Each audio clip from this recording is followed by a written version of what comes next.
The manager of Manchester United has gone ahead to obviously talk to Joshua Zirkzee. And guess what?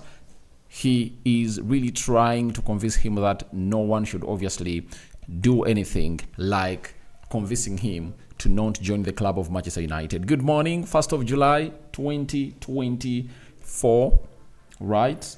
How are you guys and where are you watching us from? I go by the names of Erik and David. Erik Ten Hag, the manager we are talking about, is close to obviously signing a contract. And Fabrizio Romano has something to say about the contract of Manchester United. And Luke Shaw, huge update coming in through from Gareth Southgate. Everyone who is really interested in knowing Luke Shaw, because yesterday he made it to the bench and he never played a single minute. And we're here to obviously get you known what it's going to be like onto the man known as Luke Shaw. Smash the like button close to 200 times. Don't forget to subscribe to this channel so as not to miss out on stories that we do upload in here on a daily. Erik and David is my name. Now, these stories coming in from Bologna are really accurate. Every time I've gone ahead, obviously put out a story from Bologna, and the other guy, I've forgotten his name, Nico something of Juventus, used to eat that. They break stories, and then later, David Austin, Fabrizio Romano come up and obviously give them what we call green light. So, Corey Bologna, meaning that this is really a side coming in from Bologna, has told us that an agreement, or a media outlet coming in from Bologna, has told us that an agreement has been reached between Man United and Zirkzee's agent on the commissions, and the striker has been convinced about his role in the technical project. Erik Ten Hag conducted Zirkzee to overcome his resistance to the move. So, now, Erik Ten Hag stepped in huge, because the player, as we are told by Fabrizio Romano, had already gone ahead, obviously, reach an agreement with the side of AC Milan, and he had gone ahead, obviously, give everything to his agent to get it done and dusted. You all know that, not so? Then,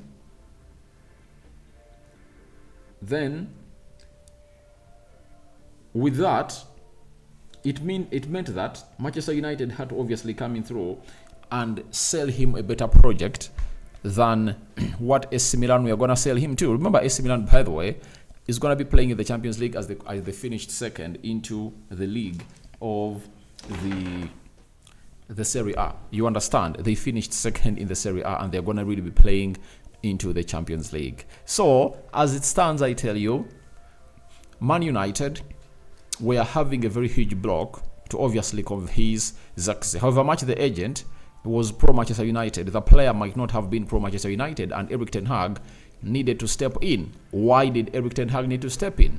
The most important reason is, where is he going to play and whether he can obviously get in the minutes like he's going to be getting in through at AC Milan. At AC Milan, after Olivier Giroud quitting or parting ways with AC Milan to go in America to play, they had gone ahead to tell Zirkzee that, please, we are getting you to AC Milan and you're going to be one of the most important players at the club of AC Milan. That is it. You're going to be leading the line, you're going to be our priority striker, and you are going to play all the games. Serie A, Champions League, and so on and so forth.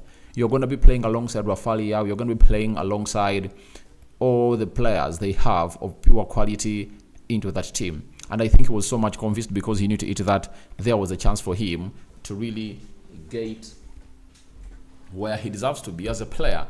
And I've always gone ahead to let you know that this guy, known as Joshua Zirkzee, has on several occasions wanted to really build his career in Italy, for like 2 seasons, to play for AC Milan, and then later he joins a big club, and it would have gone ahead to be the huge growth or the required growth of any player. But football's gone ahead to shift from that side. For example, when you look at Julian Alves, all the way from Argentina, from River Plate, comes in throughout Man City and hits the ground running in 2 consecutive seasons. To an extent that he's demanding for a starting position ahead of Erling Haaland, and if at all Man City cannot do that, he's like, I want to go.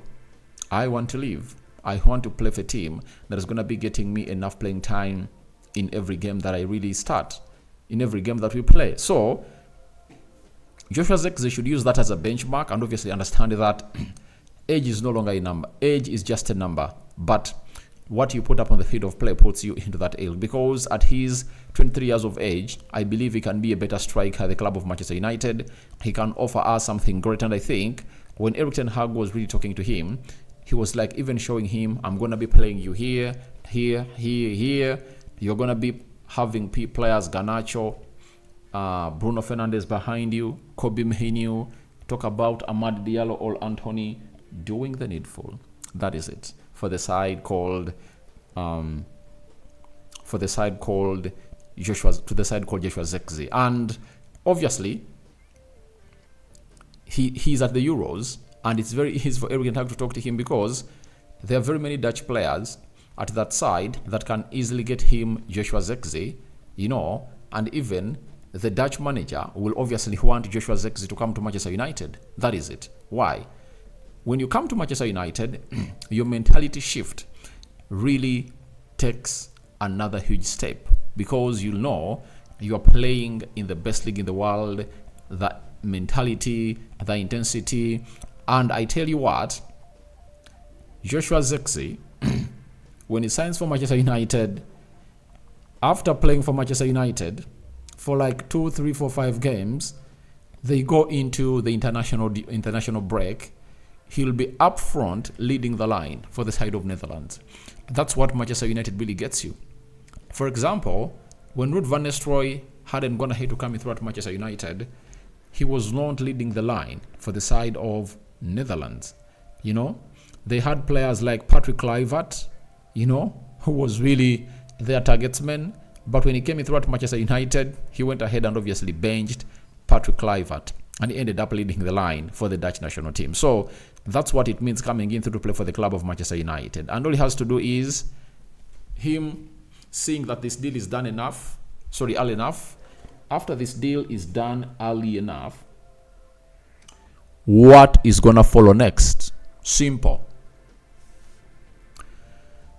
Go to the holidays and obviously have like 2 weeks of training with Manchester United and see that he really gets integrated into the team of Manchester United. But he'll have to fight to obviously get into the starting 11, because with Rasmus Højlund knocked out by Germany yesterday, he needs to come up and put in a very huge shift, And Rasmus Højlund will take part in the preseason. Then he will play those games in the US. So we don't know when Netherlands is going to be knocked out, because they are still playing, and with them playing the teams they are really having to play, I think Netherlands will find itself into the next round. That is it, because when you look at the Euro fixtures today, France is playing Belgium, Portugal is playing Slovenia, then Romania is playing Netherlands. That is it. So after playing Netherlands, if at all they knock out Romania, Netherlands will have to wait between the winner of Turkey and Austria. You get? That's how things are really going to be panning out. So we don't know when exactly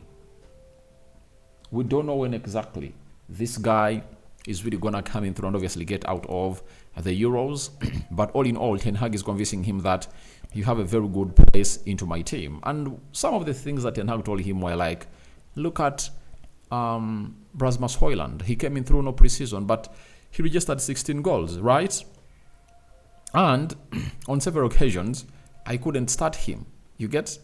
Like in the last 3-4 games of the season, he saw to it that I never started him and he came off the bench. So all I want you to know is that in those moments of not me starting him to balance up his minutes, it's supposed to be you starting. If at all I had you on the bench, if at all I had you at Manchester United, you would have gone ahead to start those games. So Ten Hag is having all the tongue sweetening words to Joshua Zirkzee. And I tell you what, it will give him results that he really wants to get as a player. So Ten Hag has gone ahead to talk to this guy. He has gone ahead to convince him, and looks like a lot is really going to be happening, because the agreement between Manchester United has gone ahead to be reached. The agent and the club. Now United had to obviously send in the manager to convince Joshua Zirkzee on to why he should come into the club of Manchester United. and play. That is it. So after that,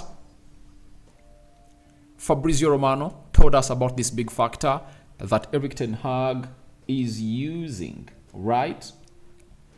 Is using to obviously convince Zirkzee. Fabrizio Romano, like some hours back, 2-3 hours back, as well as that new contract for Erik ten Hag is agreed and done. Van Nistelrooy and Rek will join in head staff. Ruud van Nistelrooy has already accepted. He was tempted by the possibility of joining Manchester United. So, as I've already told you that Erik ten Hag has loads of lockers to pull out to convince Joshua Zirkzee to come in through and play for the club of Manchester United. The other is Ruud van Nistelrooy, one of the record goal scorers in world football for the Dutch national team and the club of Manchester United. And he will be like, you are going to be coached by one of the best forwards. And I know Joshua Zirkzee being a Dutch guy, 23 years now, meaning that 20 years back, he was hearing the name Ruud van Nistelrooy echoing into his mind, and I know Ruud van Nistelrooy will be one of those people to also add their words onto those of Erik ten Hag to convince Joshua Zirkzee to come in through and join the club of Manchester United. So we wait for the announcement of the contract, and I know Erik ten Hag today is going to be at Carrington, and we might hear a very huge announcement of Ruud van Nistelrooy, Rek, and the contract of Erik ten Hag. So I think all that continues to obviously see that the guy called Zirkzee is coming in through at the club of Manchester United. And the other factor that everyone should consider and really talk about is United sticking with their manager for the third season. And in the third season, they've gone ahead to give him a contract of 4 years. That is really another huge factor of trust that the club has decided to obviously have this manager with them and see to it that all goes on well as planned. So I think Joshua Zirkzee has gone ahead to obviously getting the best that he deserves as a player, and he has all the thoughts looking to joining Manchester United. Now we are waiting to see how Erik ten Hag's convincing has gone ahead to do on the side of Joshua Zirkzee. So guys, thank you very much for watching through. Rock and David is my name. Smash like button, comment and share. If you're only watching us for the very first time, endeavor to subscribe to this channel so as not to miss out on stories that we do upload in here on a daily. Lastly, Luke Shaw made it the bench of the England national team, and he never went ahead of his kick any minute into that dramatic game where they played it and Slovakia was taking a lead. After Slovakia took the lead, then England in the 95th minute leveled through Jude Bellingham, and then there came in a goal coming in from Harry Kane that put them into the quarterfinals to take on a side known as Switzerland. And I think that game of football might be played on Friday in there for you. Now, the manager has come out and spoken about Luke Shaw, and this was what he had to say. There is a chance Luke Shaw will be fit to face Switzerland. We could have put him on against Slovakia, but he's done so little full team training that would have been a huge risk. A bit more training and a bit more evidence for us that he's at the level required will be helpful. We'll need more recovery time now, and the players need to get this game out of their head and enjoy time together. So Luke Shaw was fit to play, but they felt like he deserves to obviously get in some more training sessions with the team to see to it that he really gets into the training into the team of England. And guess what? In the game when they're playing against Switzerland, they are gonna need him. I saw Kylian Trippier looking like he was really a little bit of injured, but you need the Luke Shaw on the left, because when he comes in through, you'll see to it that England will be having two fullbacks who can obviously put in crosses. Though Kyle Walker isn't really good at that, but Luke Shaw will obviously help you with lots of offensive duties, and obviously he'll really put in what we call teasing and inviting crosses into the 18 yards box area of the opponent. So we wait for Luke Shaw's update, and I think very soon towards Friday, I think that's when England is playing next, we'll be knowing who else is really going to do the needful. And I think I'm going to be doing the match previews of all those games of the Euros quarters on the Rokani Media Football, and I'm going to really come in through here and share them with the community such that you guys enjoy them. So guys, I call upon for your reactions into the comment section below about Ten Hag Zirkzee talks held, and what do you think about that dialogue, and what do you make about Luke Shaw? Do you think he's going to come up and represent for the side of England as they play Switzerland? Because it's really very important for the club of Manchester United, as you want him to be fit when he returns to play for the club of Manchester United in the preseason, and when we are playing against Man City in the Community Shield as the season kickstarts off. Then I call upon for your reactions onto Erik Ten Hag's contract, agreed as confirmed to us by Fabrizio Romano. Rock and David remains my name. Good morning. May the living to God bless you abundantly. You're signing out for now. See you later and bye-bye.